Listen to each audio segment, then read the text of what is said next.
নাওবৈচাৰ এগৰাকী যুৱতীৰ মৃতদেহ উদ্ধাৰ গুৱাহাটীত।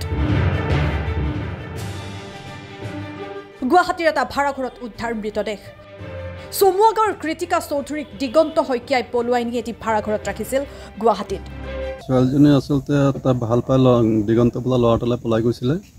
আপোনাৰ 2022 চনৰ ডিচেম্বৰ মাহৰ মুঠতে 12 তাৰিখ নে কিবা এটা আছিল। তাৰিখটো মোৰ সঠিক মনত নাই। মোৰ আগদিনাখনি পিছদিনাখনি মোৰ দেউতাক বছৰিকা শ্ৰাদ্ধ আছিলে, তাৰ আগদিনাখনি পলাই গ'ল। সেই ভাড়াঘৰতে চিপ লোৱা অৱস্থাত উদ্ধাৰ হয় কৃতিকাৰ মৃতদেহ। মই তাইক ফোন কৰি আছোঁ, ফোন নকৰে। 9টা বজাত বেলেগ এজনে ফোনটো ৰিচিভ কৰিছে। ৰিচিভ কৰিব বোলো কি হ'ল? গীতিকা চৌধুৰী কৈছে, গীতিকা চৌধুৰীৰ হাজবেণ্ডৰ মই লগৰ, তোমাৰ সঁচা কথা ক'বলৈ ক'লে তোমাৰ ভণ্টি না। মোৰ ভণ্টি কি হ'ল? কৈছে তোমালোকৰ ভণ্টিক মৰি থাকিলে। পৰিয়ালৰ দাবী যে এয়া এক হত্যাকাণ্ড। মাৰ্ডাৰ কৰিছে, মাৰ্ডাৰ কৰিলে পিছত চুইচাইড কৰিছে বুলি কৈছে। তাই মাৰি পেলালে, কেনেকৈ মাৰ্ডাৰ কৰিছে মোৰ চব অল ডিটেইলছ আছে, কেনেকৈ মাৰ্ডাৰ কৰিছে, কি কৰিছে ভণ্টিক সিহঁতি মাৰি পেলালে। দীৰ্ঘদিন ধৰি কৃতিকাক অত্যাচাৰ কৰিছিল দিগন্তই।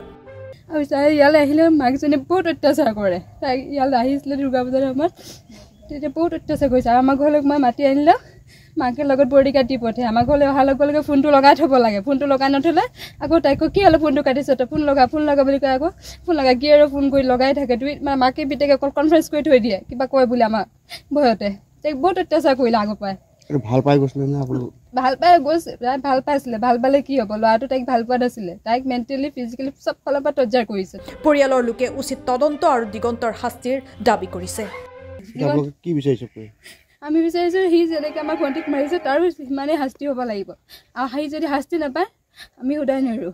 আমি বহুত এৰি দিছোঁ। নিয়াৰ টাইমতো আমি নিজে ঠিক আছে মানি লৈছোঁ, কিন্তু শাস্তি দিবই লাগিব। শাস্তি নিদিয়ালৈকে আমি শান্তি নাপাওঁ। তাই আত্মা যাতে শান্তি পায়, সি যদি শাস্তি নাপায় মোৰ ভণ্টিও আত্মা শান্তি নাপায় নহয়।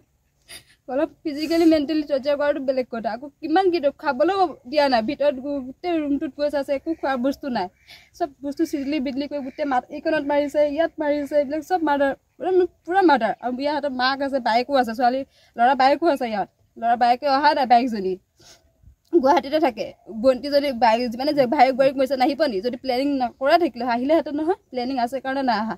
তাৰপৰা বেছি দূৰ নহয় তাইৰ ৰুম, তাই নাহিলে। কি কৰে গুৱাহাটী? সি ডমিনজত কাম কৰে, সঁচা নে মিছা সি নাজানো আমি, কিন্তু সি ড্ৰাগছ, মদ, ভাং, বিড়ি, চিগাৰেট চব খায়, একো বাদ নাই। সি ড্ৰাগছৰ খাই মোৰ ভণ্টিক শেষ কৰি দিলে। আৰু মোৰ মতে সি কিবা বেয়া কামৰ যুক্ত আছিলে।